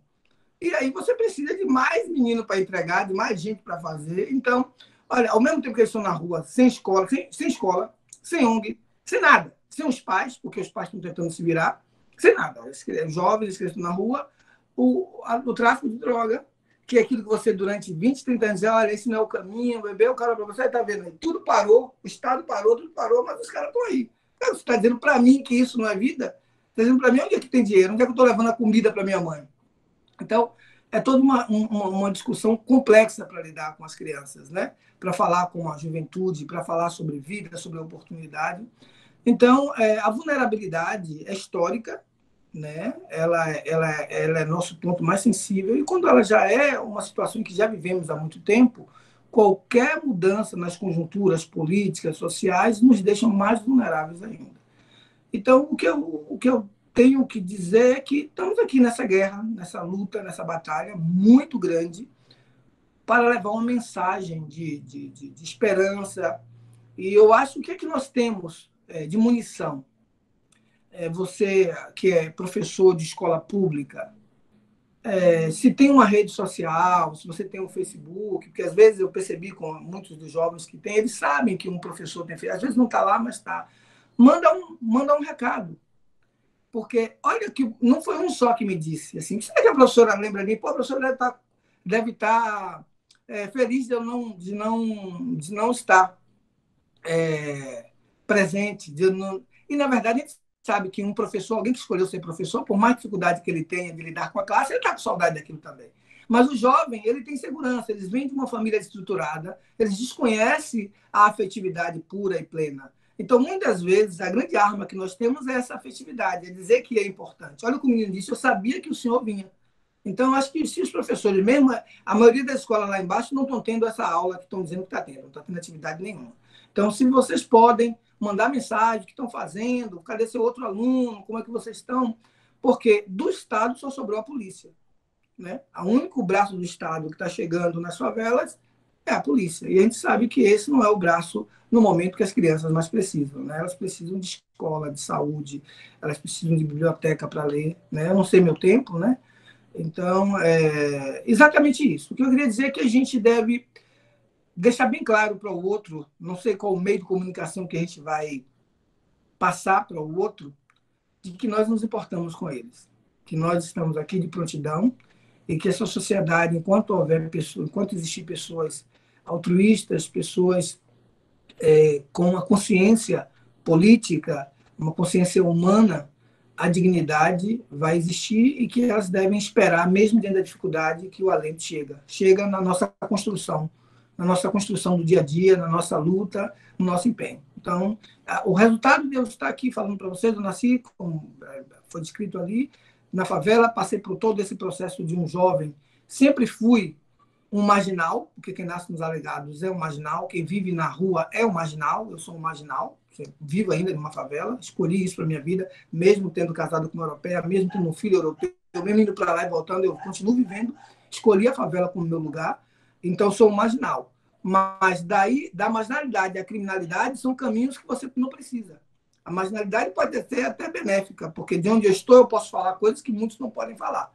Mas a criminalidade, não. Você pode escolher um outro caminho que não seja a criminalidade. Para mim, a escola pública é a única oportunidade que nós temos de dignidade para um jovem, para um adolescente nesse país. Então, é isso que nós devemos lutar por essa educação pública. Ela, na pandemia, não sei como ela vai existir, mas ela tem que voltar com tudo. Que não seja na sala de aula, mas que entregando computadores para essas mães, fazendo o que tem que ser. Né? Então, temos que pontuar que a educação é o nosso elo para o futuro. Sem isso, não teremos futuro. Né? Então, obrigado. Não sei se conseguir expressar o que vocês esperavam, mas eu agradeço a oportunidade. Se tiver alguma pergunta, não sei como é o processo, se vamos ouvir outro palestrante. Professora, aparece, professora? Professora Sandra? Estou aqui, Crispim, estou aqui. Joselito, muito obrigada, viu? Nós temos algumas perguntas, sim, mas nós vamos passar para você no final, tá bom? Tá bom, tá bom. No final a gente volta aí traz as perguntas. Foi excelente, né? Assim, você poder mostrar para a gente essa linha tênue aí, né, que existe entre essas vulnerabilidades e riscos que é viver nas favelas, né, e também a situação de rua, né, que é uma linha tênue, de fato, né, que a gente viu. Então, agora, através da fala de Tatiana, a gente vai ver algumas respostas, né, que o Estado tentou aí dar para esse contexto. Então, vamos chamar, né, agora a Tatiana Dias Silva, ela é doutora em administração pela UNB, é técnica de planejamento e pesquisa, né, do IPEA, e vai falar para a gente sobre população em situação de rua em tempos de pandemia, um levantamento de medidas municipais emergenciais, que é a nota técnica aí que saiu do IPEA, né? Por favor, Tatiana. Eu vou usar, né, aprender aqui com o Joselito, falar bom dia, Banto, também, e primeiramente agradecer a ele por compartilhar essa história, né, a história dele, essa experiência, essa vivência, né? Então, como a professora Sandra falou, eu sou Tatiana de Silva, né? Não sei se vocês identificaram pelo sotaque, eu sou baiana também. Estou em Brasília, né, desde 2010, quando comecei a trabalhar no IPEA. O IPEA é o Instituto de Pesquisa Econômica Aplicada do Governo Federal. No IPEA eu venho desenvolvendo pesquisas na área de igualdade racial, acompanhando as políticas públicas de igualdade racial, as ações afirmativas, a implementação das ações, mas também discutindo política social, mercado de trabalho, políticas para a juventude. E mais recentemente eu comecei a me aproximar do tema, né, que eu já tinha interesse há algum tempo, mas me aproximar dessa discussão da população em situação de rua. Então, por isso que eu quero dizer a vocês aqui agradecer mais uma vez o convite da professora Sandra, da defensora Fabiana, de estar aqui compartilhando um pouco dessas reflexões, mas, acima de tudo, agradecer pela oportunidade de aprender com vocês, né? Então, eu estou me aproximando em termos das políticas, conhecendo um pouco mais e tenho contado com muito acolhimento, né, nesse caminho de aprendizagem, né? Acolhimento aqui do Núcleo POP, da Defensoria Pública da Bahia, em que eu tive a oportunidade de estar esse ano atuando, né?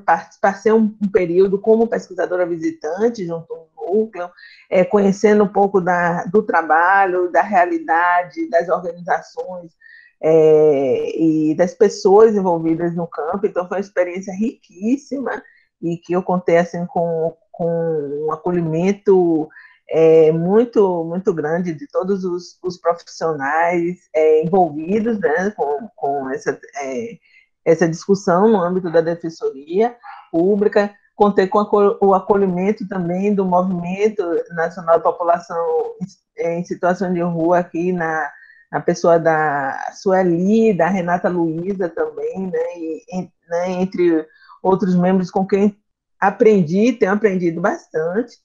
E no âmbito do IPEA também com acolhimento de colegas que já vêm debatendo esse tema há mais tempo, como é o caso do colega Marco Natalino, que é o autor, né, dessa nota sobre a estimativa da população em situação de rua, tem acompanhado a política há mais tempo em nível federal, e da Marina Pinheiro, que tem acompanhado as políticas de assistência social, e com eles a gente, né, acabou desenvolvendo essa nota técnica aqui, que eu vou comentar um pouco e trazer algumas atualizações. Então, eu voltei de Salvador em início de março, e poucos dias depois, acho que eu voltei dia 5 de março, dia 13, aqui Brasília entrou começou o lockdown aqui, né? Então, fechar escolas, fechar alguns serviços, né? A gente ia começar a trabalhar, né, em home office, e eu estava muito vindo dessa realidade, né, de acompanhar esse trabalho, né, de excelência desenvolvido pelo núcleo, conhecer mais de perto a realidade da população em situação de rua, e como o Joselito colocou também, a gente vai se questionando, né, como é que vai ficar, né, como é que as pessoas em situação de rua, o governo vai começar a atender essa realidade que foi tão difícil para todos, mas com certeza para os grupos que já passam por uma situação de vulnerabilidade, vai ser muito mais difícil. Tem um ditado, eu já vi algumas pessoas se reportando a isso, que diz que é um ditado nos Estados Unidos, né, que diz que quando a América branca pega um resfriado, a América negra contrai uma pneumonia, né? Então, a gente sabe que muita gente começou a também falar, não, estamos no mesmo barco, né, na pandemia. E aí minha irmã, que é profissional de saúde, né, enfermeira, ela me diz assim, Olha, na verdade, a gente está em uma mesma tempestade, agora cada um com barcos diferentes, em outras condições, né? Então, o relato, a experiência que o José Genito nos trouxe, traz muito dessa realidade. Então, a partir daí, a gente resolveu voltar, trazer alguns outros reflexões, né, contribuir do nosso espaço, com nossas limitações, diferentes percursos e trajetórias, com esse debate sobre a população em situação de rua no contexto da pandemia.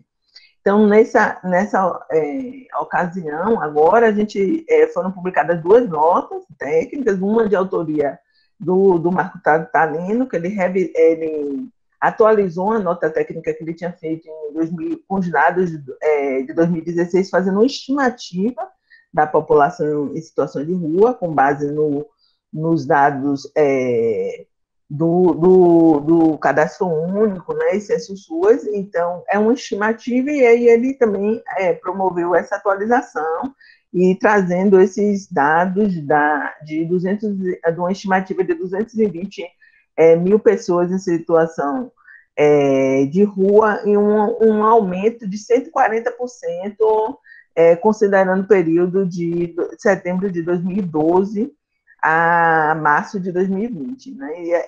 Quer dizer, frisando, né, essa estimativa termina, né, o período dessa estimativa exatamente onde o problema da pandemia se instala, né, que essa análise vem até março de 2020. E que também vem corroborando com vários outros estudos, né? A gente não tem, né, estudos de maior abrangência, mas censos locais que vinham também reportando já antes desse processo um aumento significativo da população em situação de rua. Então, e aí fica claro que todas essas medidas que foram propostas, anunciadas como as recomendações necessárias, como isolamento, a questão da higiene, distanciamento social, elas não dialoga, né, com essa realidade, fala para outro público, não dialoga a realidade com das pessoas que vivem nessa situação. E também, como a gente fala assim, a questão da crise sanitária, então, ela não dialoga com a vivência da crise sanitária em si, com as medidas para evitar, né, se contaminar, distanciamento, a higienização, essa questão como colocada, mas elas não dialogam com os efeitos da pandemia, né? Porque uma coisa é a crise sanitária, outros elementos são os efeitos. E nessa questão dos efeitos, assim, como foi colocado, como repercussão da própria crise sanitária, a gente tem a limitação de uma série de serviços que essa população poderia acessar com todos os limites, né? Acho que tem trabalho da Sandra, da professora Sandra, da professora Fabiana, que já apresentam todos esses limites. Mesmo assim, esse acesso ainda passa a ser mais restrito, muitos órgãos começam, né, pela própria necessidade também, a reduzir os atendimentos, ou atendimento com sistemas remotos, as organizações que fazem esses trabalhos de assistência, de acompanhamento, as organizações sociais, muitas acabaram se recolhendo também, ou reduzindo bastante as suas atividades, e a possibilidade que as pessoas têm em situação de rua, de obter uma renda, né, ainda que em pequenos serviços, em pequenas atividades, porque essa possibilidade fica muito comprometida se as pessoas não estão na rua, né? Elas não estão na rua. Então, o serviço de carregamento, a própria de limpeza, de vigiar carros, qualquer esses pequenos serviços que são fonte de renda também dessa população, eles ficam comprometidos. Eu não sei se vocês viram por esses dias, eu estava vendo que aquele programa do Greg News, né, ele vai falar sobre a questão dos despejos ainda na pandemia, que é uma questão que foi um debate assim, grande, que a gente interpreta ainda como elementos que vão ainda agudizar, né, essa crise, a questão da situação de rua. E eles vão citar a parte desse estudo, né, da pandemia que a gente fez, dessa nossa técnica, mas citando especialmente um resumo do censo da população, da contagem de 2008. E aí eles vão ressaltar muito essa questão de que a população em situação de rua é uma população ativa que está trabalhando, né? No censo de 2008, coloca que 70% exerce alguma atividade, né? Está envolvido em alguma atividade remunerada. Então, isso tudo amplifica essa situação que já vinha, como colocado por vários censos também apontado na estimativa sendo incrementada. Bom, aqui, pronto. Então, concomitantemente com essa situação, antes mesmo da pandemia, e eu vou aprofundar aí depois, a gente já tem uma série de limites na rede de atenção à população em situação de rua, né?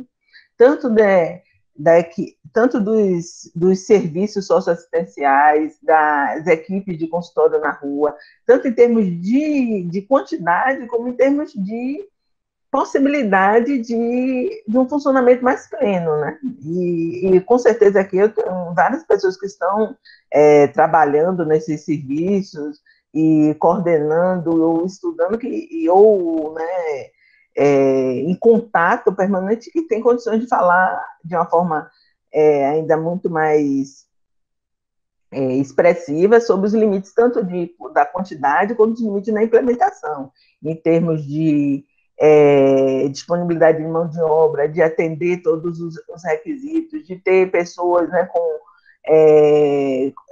com vínculos estáveis, né, e que possam desenvolver em termos de suas atividades, em termos de remuneração, de estabilidade, entre outros. Então, a gente já tem um limite na expansão das estratégias colocadas para a situação para as pessoas em situação de rua, e esse acerramento na pandemia. Bom, então, a partir daí, a ideia foi procurar do trabalho, identificar, assim, oferecer para o debate um rol de medidas, né, que poderiam ser adotadas e que estavam sendo adotadas a partir de cada contexto. Então, a ideia não foi... quando essas medidas que a gente levantou, não quer dizer que todos os locais estavam adotando essas medidas, né? Esse seria o desejo, né? A ideia foi levantar esse rol de possibilidades que estavam sendo incorporadas com mais ou menos frequências em alguns municípios, e a partir disso discutir essas outras possibilidades. Bom, e a partir daí nós fizemos um levantamento nas capitais, né, do Sudeste e do Nordeste, porque concentram a maioria das pessoas em situação de rua, e também optamos pelas capitais. E fizemos uma análise das notícias, tanto dos sites, né? Então, durante esse período também, algumas prefeituras, elas desenvolveram sites específicos para falar sobre a Covid, apresentar as medidas e tal, ou se não, recorremos aos sites, as notícias e as informações veiculadas nos sites das Secretarias de Assistência Social e de Saúde. Então, identificamos medidas, né, nas capitais do Sudeste e no Nordeste relacionadas a abrigamento, a alimentação, a orientação, a higiene, a saúde e a outros tipos de serviços. A gente usou essas categorias para falar sobre essas medidas, mas é claro que as medidas elas são muitas vezes relacionadas, né? Quando você tem um espaço de acolhimento, esse espaço ele também vai oferecer medidas de higiene, ele também vai oferecer a questão da alimentação, mas é mais uma forma de organizar e sistematizar a informação. Então, por exemplo, na questão do acolhimento, então identificamos uma série de novas de oferta de espaços emergenciais para atenção à população em situação de rua. Então, foram escolas adaptadas em vários locais, deixa eu pegar aqui, um minutinho, foram adaptados estádios também de futebol, né, no Rio, São Bódromo, né? Então foram criadas estruturas nesse sentido. Por exemplo, nas medidas de alimentação,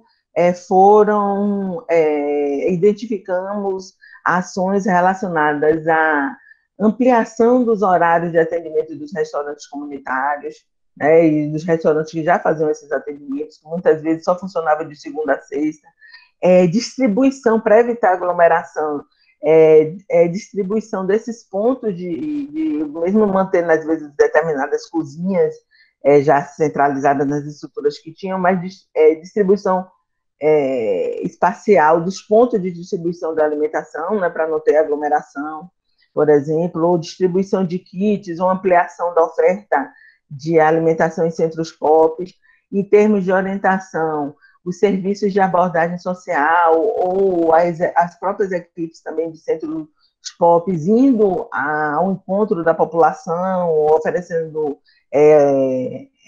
orientação sobre como as medidas de distanciamento, ou oferecendo também álcool gel, máscara, oficinas de máscaras, por exemplo, nas unidades de abrigamento.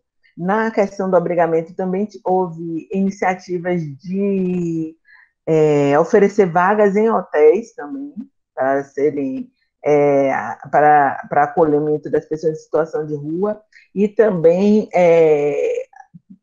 com menos frequência, ampliação ou instalação de auxílio para locação social, né? Então, houve também, mas a maioria, em termos de abrigamento, pelo menos que a gente viu, em termos de notícias, foi a ampliação de unidades emergenciais ou a abertura de, por exemplo, algumas prefeituras noticiavam que já estavam construindo unidade de acolhimento institucional, e aí intensificou para poder ofertar de uma forma mais rápida à população. Na questão da higiene, a distribuição de kits, né, de higiene, instalação de pias, de lavanderias, de outros equipamentos também que pudessem contribuir com isso. Na questão dos serviços, a criação de centros, vamos dizer assim, emergenciais de atendimento, muitas vezes articulando a série de prestação de serviços, ou mais espalhados no âmbito das cidades. Alguns foram criados assim, tipo tendas de atendimento também distribuídos. Na questão da saúde, ampliação de consultórios na rua, a maior articulação da saúde, né, com os serviços assistenciais, ou que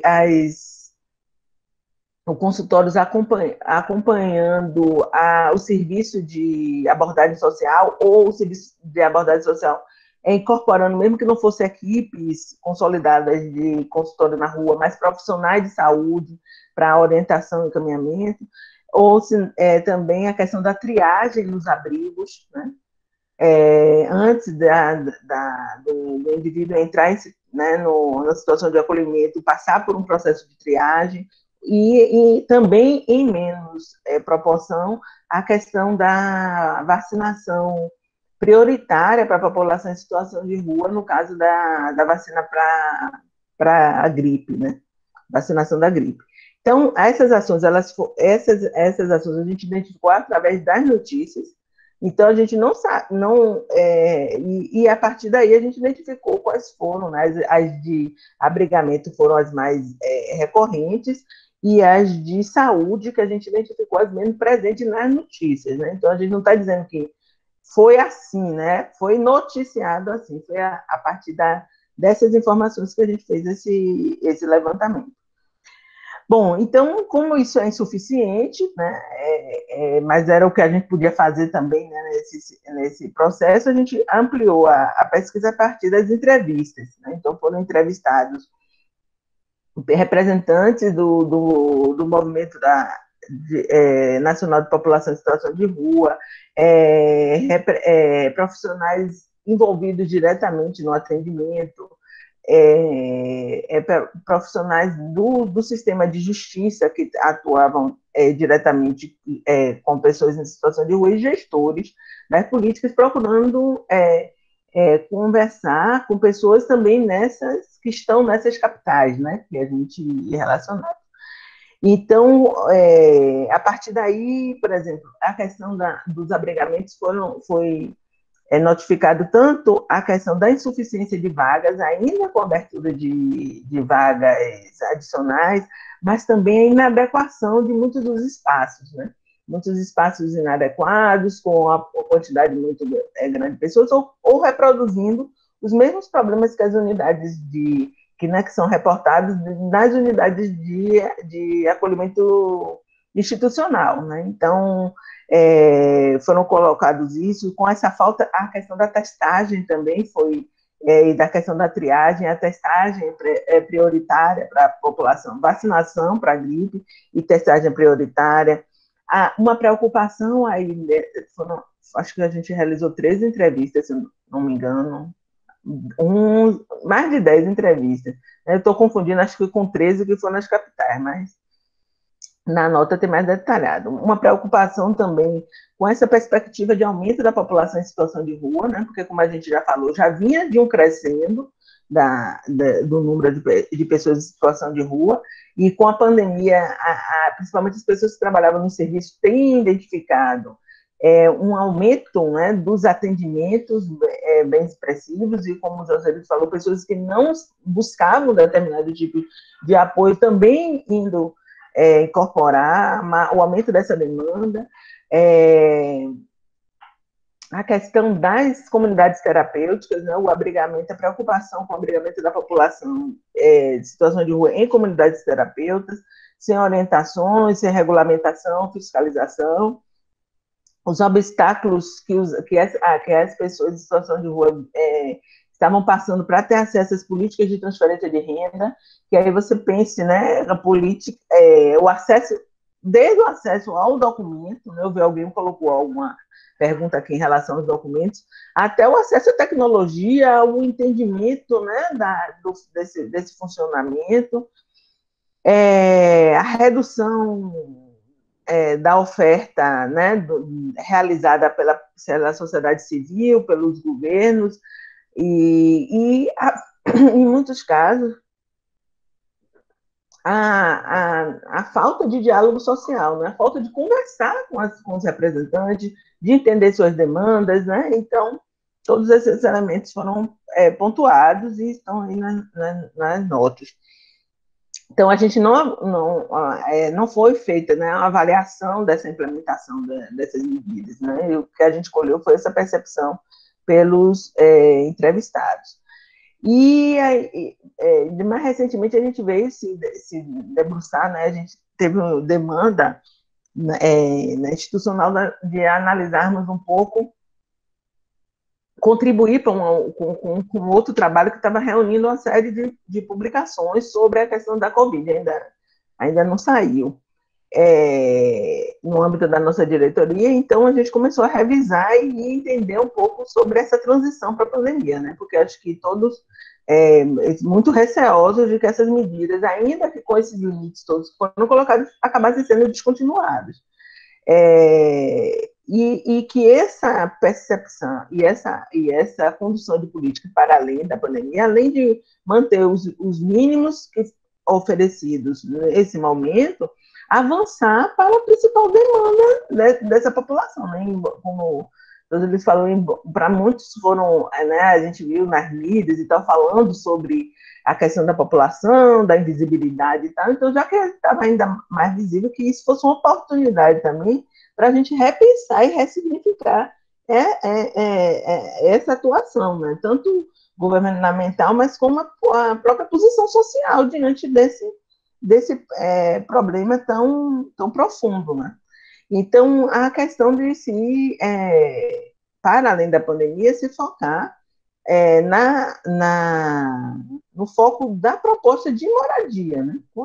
E aí, né, falaram, a Sandra falou inicialmente da própria proposta do Moradia Primeiro, né, de trazer a questão da moradia como centralidade nas políticas, e aí articulados com serviços, né, públicos, de educação, de saúde, de trabalho e outros, como também a própria questão do acolhimento institucional e outras medidas, como locação social, auxílio aluguel e outras possibilidades que potencializassem, vamos dizer assim, esses esforços iniciais. Bom, então, eu já não sei quanto tempo eu já fui aí, mas já concluí, né, caminhando para a conclusão, diante dessa necessidade, dessa transição da pandemia e dessa necessidade de se avançar nas políticas de moradia, o que a gente tem refletido, né?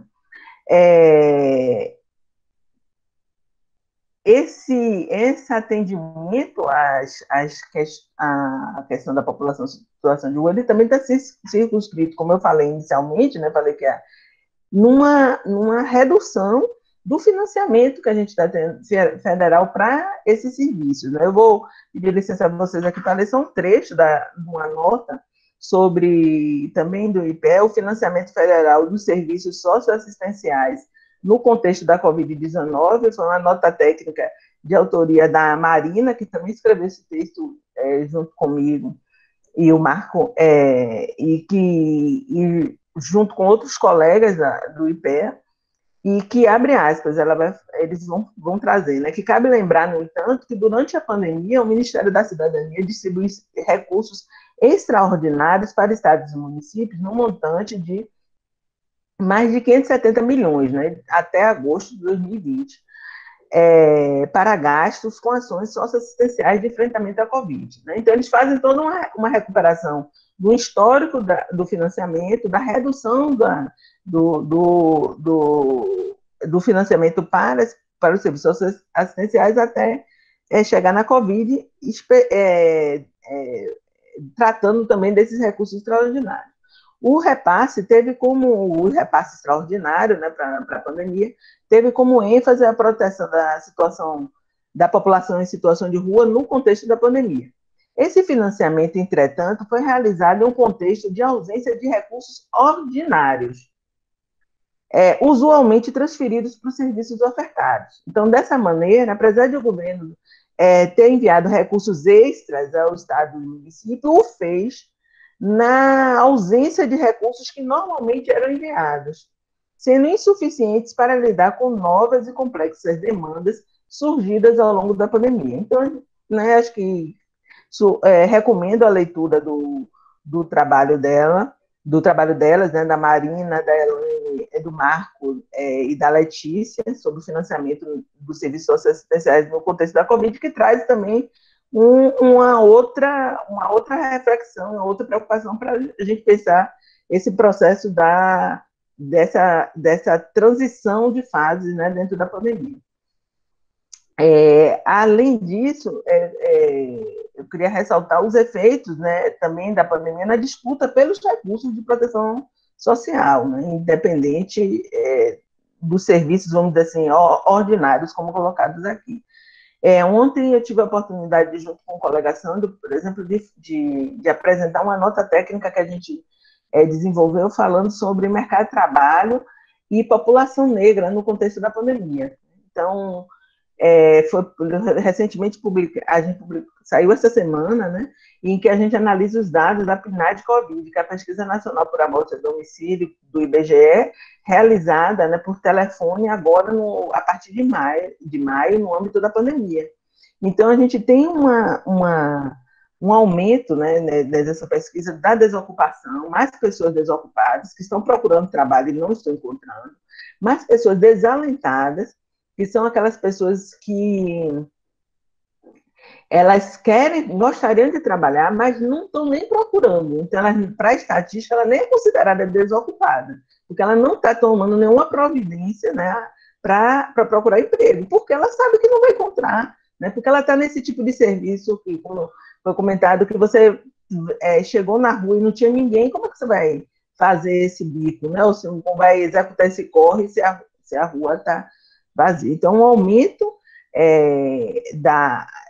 dos alentados, né, com maioria negra, né, o foco da gente foi discutir a questão racial, 2/3 dos alentados eram pessoas negras, em contrapartida, somente 1/3 das pessoas que estavam em trabalho remoto eram negros, e com uma taxa de informalidade de 37%, envolvendo as pessoas sem carteira de trabalho assinada, que trabalham por conta própria, sem recolher para a Providência, entre outros, que coloca essas pessoas num nível de flutuação de renda e de instabilidade, né, na vivência da crise, da superação da crise, que corrobora com o receio de aumento também, não só da população de rua, mas também mais pressão sobre os recursos para a proteção social. E a rede, né, isso tudo num contexto que a rede, como eu tinha mencionado, de serviços, tanto da assistência como da saúde, ainda tem formação. Aí eu trago os dados, por exemplo, também vou citar aqui um trecho da dissertação do José Carlos Gomes Barbosa, que foi defendida no IPE, sobre implementação de políticas públicas para a população em situação de rua, em que ele vai dizer que em relação ao consultório na rua, havia previsão de implementação de 307 equipes, porém, ao final de 2016, havia apenas 138 equipes implementadas. Né? Os dados atuais, de 307 para 164 equipes implementadas em todo o país. O mesmo aconteceu com o Centro Pop, que é a expectativa do governo federal. Né? Esse aí é aspas, a fala do José Carlos Gomes Barbosa. O mesmo aconteceu com o Centro Pop, que a expectativa era de implementar 340 unidades do Centro Pop em 346 municípios, porém, ao final de 2016, apenas 204 municípios, né, haviam implementado essas unidades. Atualmente, 228 com os dados do Census-Sul de 2019, 46% na região sudeste. E, bom, então é isso. Então, e além desses desafios, né, para essa fase da pandemia, a própria questão da articulação federativa, né, para esse enfrentamento, e a atenção com os trabalhadores envolvidos nos serviços, né, que também deve ser objeto de atenção para a continuidade e aprimoramento das ações voltadas para esse público. Gente, era essas reflexões que eu queria trazer, desculpe se me alonguei muito, e agradecer mais uma vez o convite da Defensoria Pública da Bahia, a oportunidade de ouvir o Joselito, de ouvir as perguntas, né, e os comentários que virão, e de estar dividindo, vamos dizer assim, e conhecendo, aprendendo e dividindo um pouco dessas reflexões com um grupo tão seleto. Muito obrigada. Obrigada também, Tatiana. Tem algumas perguntas, na verdade, assim, tem alguns elogios, né, que foram feitos, tanto para Joselito quanto para você também no chat, mas, assim, para que a gente possa cumprir, né, o tempo, eu vou só fazer as perguntas, tá bom? Aí eu vou fazer já as perguntas para Joselito e para você também, e aí a gente pode começar, Joselito, respondendo, e aí depois você, Tatiana, pode ser assim. E eu já vou pedir que vocês possam dar as respostas e também já fazer uma fala final, tá bom? Bom, Animone, para Joselito, né? Animone, ela coloca que ela não entende o que é que significa direito à cidade, né? Ela colocou como uma reflexão e uma pergunta também, mas jogando aí para Joselito a partir do que ele trouxe, né? De contexto do contexto da favela. Então, eu não entendo o que significa o direito à cidade, né? Ruth Pereira, ela faz assim, as pessoas da comunidade têm dificuldade de fazer documentos pessoais, como carteira de identidade? Também foi uma pergunta que ela fez. Para Tatiana, a professora Vanessa Ribeiro, Simon Cavalcante, ela faz assim, Tatiana, poderia depois repetir a nota técnica? Nós já colocamos, inclusive, no chat, mas ela diz assim, pois 210 mil pessoas em situação de rua correspondem a 10% da população brasileira. Isso pensando nas variáveis inconsistências e problemas de chegar, já seria um dado assustador, né? Então, e aí tem uma pergunta que é para os dois também, que é o seguinte, uma reflexão que pode ser feita dentro deste mês da consciência negra, né, esse mês de luta, resistência e principalmente rebeldia do povo negro. Então, que reflexão, né, que pode ser feita a partir desse contexto da pandemia? Aí, então, Joselito, né, por favor. Vamos lá. Parece que uma das perguntas é o direito à cidade, né? É isso que ela Isso. Eu acho que é a ideia de viver em cidadania, de fazer parte do país, do Estado, você ter direito à cidade. Esse direito à cidade tem a ver com o mínimo do bem-estar social para todos, né? E esse país nasce de uma forma bastante equivocada, com muita perversidade, né? Com a morte dos índios, a escravatura dos negros. Cabe a nós que estamos aqui, que herdamos essa história, mudá-la, né? E a gente só pode mudar essa história primeiro conhecendo, né? Precisa se conhecer para não repetir. E esse direito à cidade vem a partir disso, de conhecimento, de educação, de políticas públicas que possa, não é nem amenizar, mas erradicar essa vulnerabilidade dos brasileiros, né? Porque brasileiro sou eu, brasileiro é um menino loiro de olhos azuis que estiver num condomínio agora, brasileiro é o índio que esteja na sua tribo isolado, todos somos brasileiros. E todos nós temos uma missão de construir uma sociedade mais justa, mais igualitária, mais inclusiva.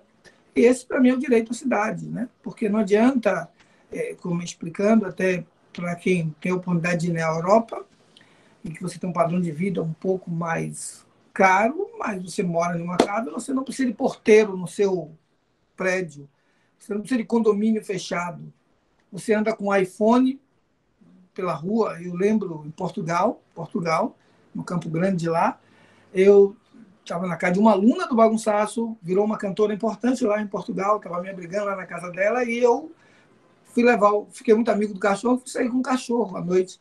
E lá para as 11h30, um lugar deserto, imagina um Campo Grande muito deserto, e eu dizendo, eu com esse celular na mão falando. Quando eu me dei conta, percebi que ali não tem esse perigo. Sempre que eu puxava o celular na Europa, um lugar muito distante, só tinha eu, passando gente estranha, eu me dava conta. Então, de que adianta para alguns nesse país, uma porcentagem pequena, ter os melhores iPhones, os melhores carros, e não poderem viver isso, e serem assaltados, assassinados, porque é preciso construir um mínimo de dignidade para todos. E aí, alguns podem ter muito, outros podem ter menos, mas as pessoas não podem ser negadas a dignidade de existir. E, para mim, isso é o direito à cidade, a dignidade de existir com dignidade, né? A outra pergunta era mais... A outra pergunta é sobre a questão de documentos, né? Se falta na favela. Muita dificuldade. São 3 minutos para cada um, por favor. Pronto. Então, a questão dos documentos, sim. A comunidade tem muita dificuldade de acessar, tirar documentos, né? E aí, com a pandemia, que os órgãos que tiravam documentos estavam fechados, foi muito complicado. Mas a gente fez uma boa parceria e conseguimos tirar. Eu acho que o Ministério Público, a Defensoria, tudo, conseguia tirar para a comunidade.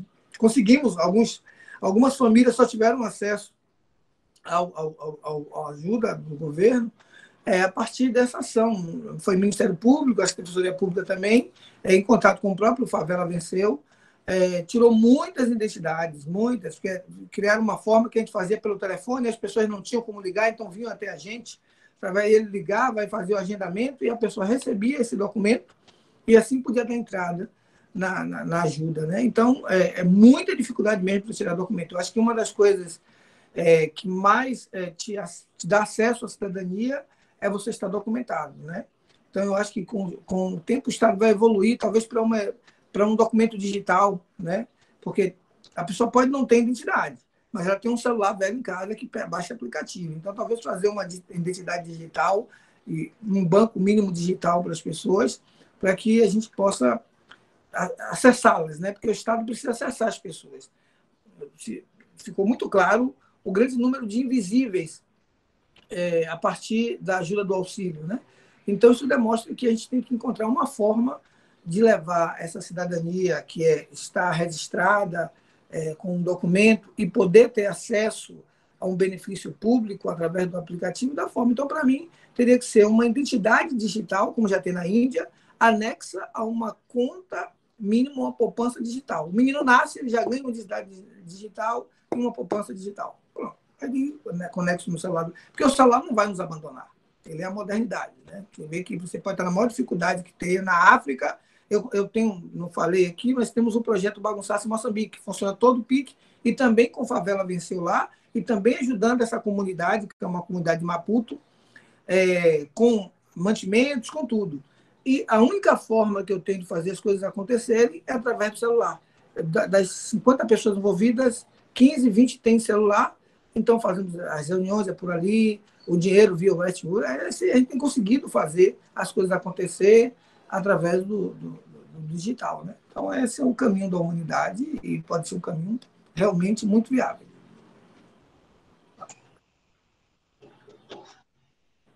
Ok, Tatiana? Respondendo a pergunta, eu falei algumas notas técnicas, né? Falei do financiamento da Marina e outros colegas, da estimativa da população de situação de rua, que é do Marco Natalino, saiu, fala de 220 mil, né, pessoas em situação de rua, e assim, como bem colocado pela Vanessa, né, um percentual muito relevante. Essas notas, elas estão todas, inclusive essa também que eu comentei, sobre as medidas emergenciais, estão todas no site do IPEA, que é ipea.gov.br, e tem uma barra sobre Covid. A gente teve muita produção de trabalhos em diversas áreas, né? Então, eu convido vocês a visitarem, né, esse site. Tem, logo no início tem uma barra amarela, e aí vocês podem acessar todas as notas que foram publicadas sobre o tema da Covid.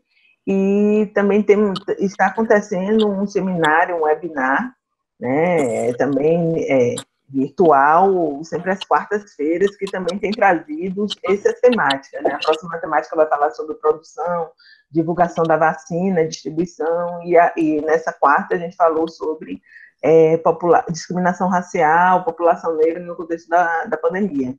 Então, convidá-los a também, se puder, né, o trabalho a contribuir com essas reflexões também, que vocês com certeza estão fazendo em vários campos.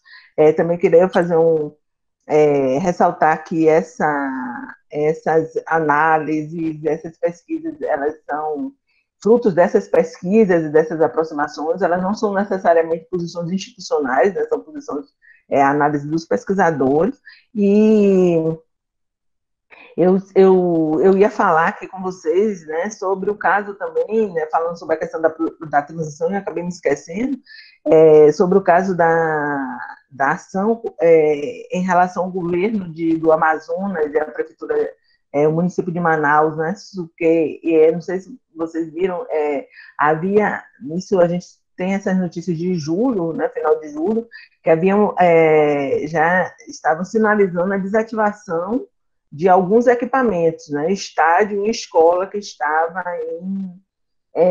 sendo utilizada como abrigamento emergencial. E aí houve uma iniciativa, por exemplo, do Ministério Público Federal, do Ministério Público do Trabalho e da Defensoria Pública da União, ingressaram, né, com uma ação contra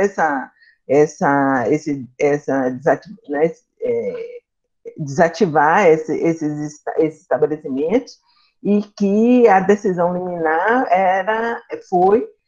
que foi concedida de que tanto o Estado e a Prefeitura só poderiam desativar desde que apresentassem alternativa para essa população. Eu não sei como está essa situação agora, isso a gente viu por meio de notícias, e alguns colegas trouxeram isso em termos de comentário, mas acho que são cenários que podem ser vivenciados, né, num futuro um pouco próximo, aí, com essas diferentes fases no âmbito da pandemia, a gente não fala nem da pós-pandemia, e para os quais o poder público, né, tanto em termos do sistema de justiça como do executivo e o legislativo também tem que pensar como enfrentar de forma a oferecer as condições não apenas para o enfrentamento dessas diferentes fases, mas com certeza para a superação, né, dessa oferta de superação dessas oportunidades, centrando na demanda por moradia. Não era isso que tinha para falar. Mais uma vez, agradecer a todos e a todas me colocar sempre à disposição. Obrigada. Bom, nós queremos agradecer, né, muitíssimo mesmo, né, tanto Joselito Crispim, Tatiana Silva, né, muito obrigada pelo conhecimento que vocês puderam compartilhar. É claro que são informações valiosíssimas, importantíssimas, né, e que certamente 2 horinhas só para a gente estar discutindo são insuficientes, né. Nós estamos com essa limitação do espaço virtual, né? O espaço virtual, às vezes, a gente não consegue olhar para as pessoas e falar, né, mais de perto com as pessoas, mas, assim, eu já estendo o convite, né, a doutora Fabiana me autoriza isso, em nome da Defensoria, estendo o convite para que a gente possa estar, né, em um outro momento, né, de forma presencial. Tatiana está lá em Brasília, mas a gente também dá um jeitinho, né, de que isso possa acontecer, tá bom? Eu acho que a doutora Fabiana está com dificuldade de entrar novamente, então eu estou finalizando.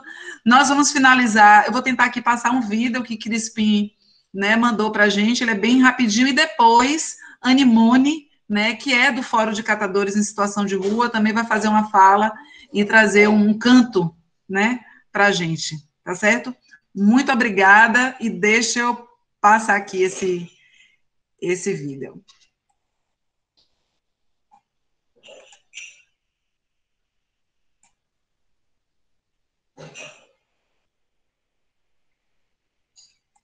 Transformação em algo próprio passa pela percussão, passa pelas claves afro-brasileiras. O tambor em si, o tambor africano, sempre foi fácil para uma tribo entender o que a outra estava passando através do que estava se tocando. Se era uma celebração, se era uma guerra.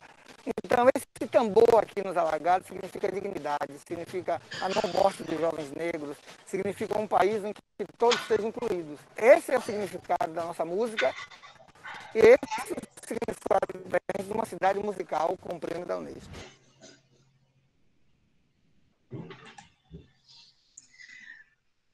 Animone.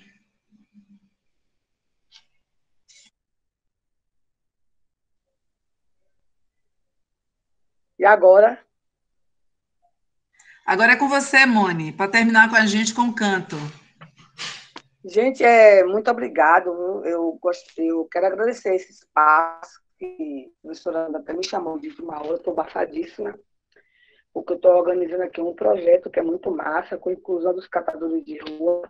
Eu sou coordenadora do Fórum dos Catadores de Rua do Estado da Bahia. Sou diretora da Federação Cata Bahia. Sou filha de Isodélia, que era articuladora política do movimento nacional. Era catadora de rua também, mobilizadora, articuladora, militante, líder comunitária. e subiu, né, fez a passagem em 2017, deixando aí, né, a semente para quem souber aproveitar. É importante para mim que ela fez a passagem, mas o espírito, ele continua aqui, vivíssimo perto de mim, né? É importante eu manter a memória da minha mãe viva, que me dá força. Professor, muito obrigado por o senhor estar contando a história do senhor, que eu moro também na Palafita, em compensação aqui na parte de São Bartolomeu, plataforma São João do Cabrito, né? E quando o Papa veio, ele beneficiou tanto a Vila de Conheci lá. Páscoa como essa parte aqui de plataforma, né? E eu conheço Sim, assim a sim, história, verdade. graças a Deus, né? Minha tia tinha uma casa aí. Então, a gente ficava entre os Alagados, Jardim Cruzeiro, e entre aí o Boiadeiro. Na verdade, a casa dela era no Boiadeiro. Eu vivi muito nas palafitas do Boiadeiro, São Com Bartolomeu. certeza.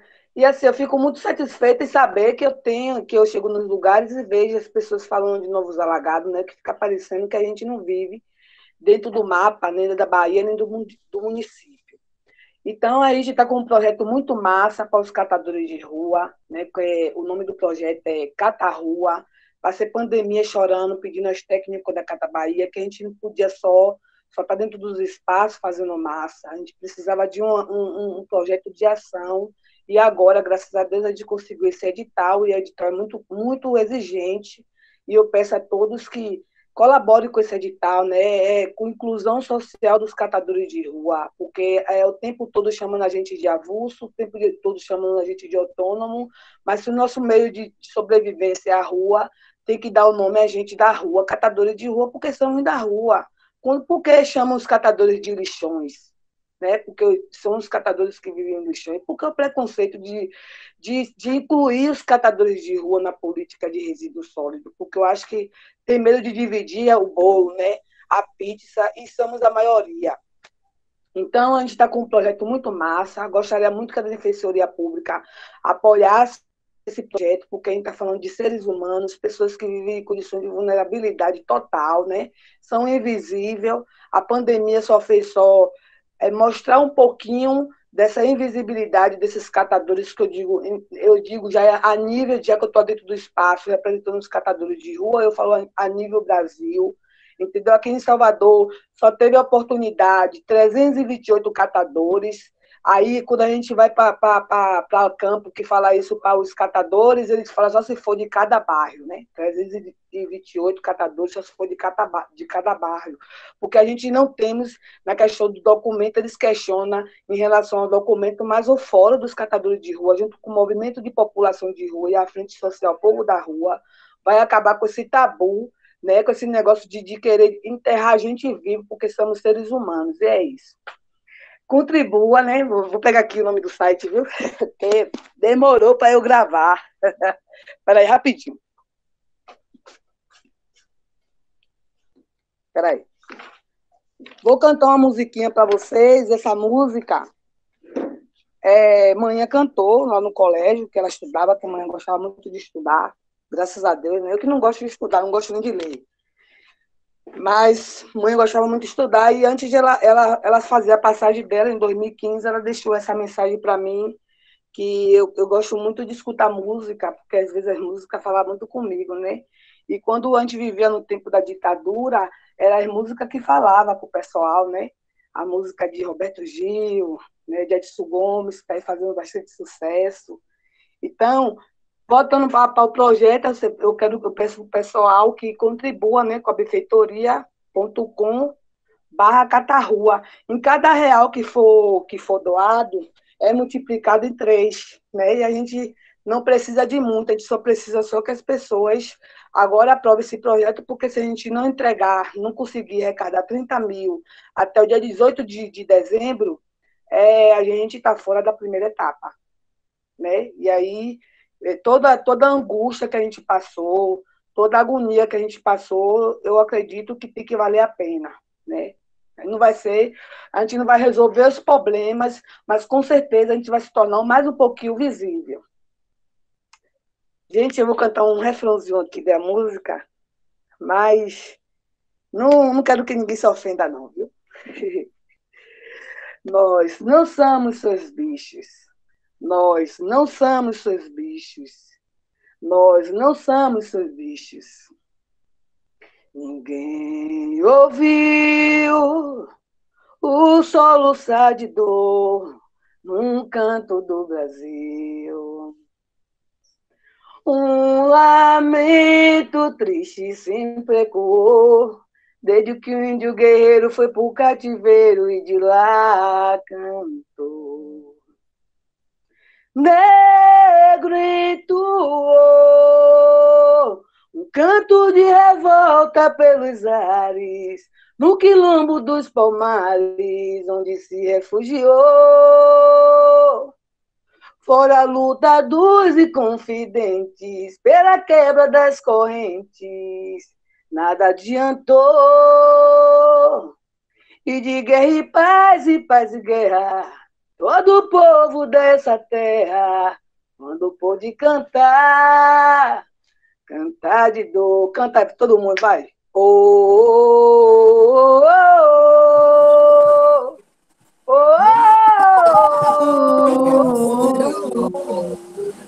oh,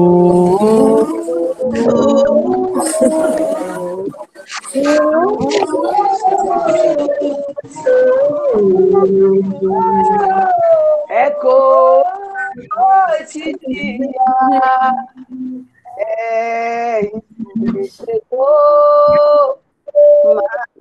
mas que agonia, resistência, o canto do trabalhador, esse canto que devia ser um canto de alegria, sou apenas como soluçar de dor. Oh, oh, oh,